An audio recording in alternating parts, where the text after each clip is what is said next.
This YCN segment is brought to you by Mount Sunapee Resort. Fun for all seasons.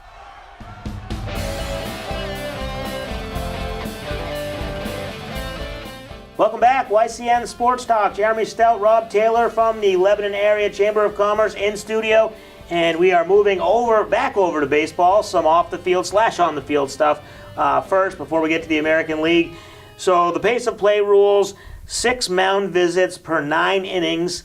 And then if you go to extra innings, you get 1 more per inning. And then the clock in between innings will be 2 minutes, 5 seconds. And they'll actually try to adhere to that. Each pitcher they usually get a guaranteed 8 pitches in between innings to warm up. But now they're not going to guarantee that. It's up to the pitcher. If he doesn't throw fast enough, the ump can say, time to go. So it's not a pitch clock. It's not what we were thinking. But is it a good thing? And do you even think we need this? Or what's your take on the whole pace of the game? It's interesting. You kind of get the sense in the MLB that the pace of play is something they like to talk about. They're not super serious about it. Don't actually want to do anything. And you got to think, I mean, the longer people are in the stadiums, more beer and hot dogs are going to buy. So is there really a motivation there? One thing I was noticing as I was doing a little research and prep for today, the big change in the MLB is the intro song for each player. Each hitter is going to wait for his song to start to play, right, and get through that little sequence. And that really seems to be dragging the pace of play right there, just getting the guys in the batter's box at the front end. And, of course, Joe Torre was talking about how are they going to, indicate to the players and the teams how many mound visits they've got left. There's got to be some kind of like we've got the pitch count or whatever displayed in the stadium. So they're going to have to come up with stuff like that. I can get behind kind of trying to speed it up.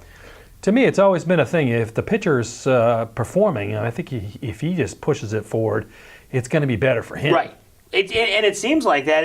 And there's been a lot of research that says, there's a lot more strikeouts and there's a lot more home runs. Those two things take a lot of time. The strikeouts because there's more pitches, and the home runs, you hit the ball and you got to run the bases. So there's a lot of things that, I don't disagree with them trying to speed up the game, but you just wonder how much can they speed up the game, and also how much does it matter? You hear all these things, people aren't watching, and young people and all this. Baseball is probably one of the healthiest of the 4 major sports when it comes to revenue, when it comes to viewers. I know they're not going to get the numbers on like a Sunday night baseball that Monday night football is going to get, or Sunday night football is going to get like the NFL. They might not be popular, but they've never been. It's always been a regional thing. And Nesson is going to get plenty of viewers when the Red Sox are playing the Yankees on a Saturday afternoon.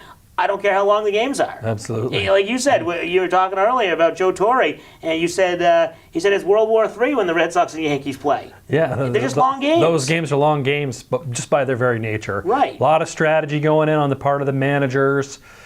People not wanting to make mistakes. Yeah. They count a little bit more in those games. So, I'm sure they're going to continue to try to tweak, and maybe the pitch clock comes into it. We'll have to see, but I don't think it's as big a problem as they're sort of making it out to be. No, I agree with you. They'll be just fine. Quickly, before we get to our break, we talked American League East. The other 2 divisions as a whole, who do you think comes out of the American League if you're doing a kind of a preseason prediction right here? I'm still a big believer in Houston. I think it's still theirs to win or lose. They had such a great last year.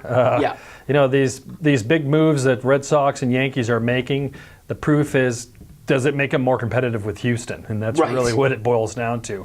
And I'm not sure I've seen anything yet on either side, the Yankees or the Red Sox, that's really going to catch up with Houston this year.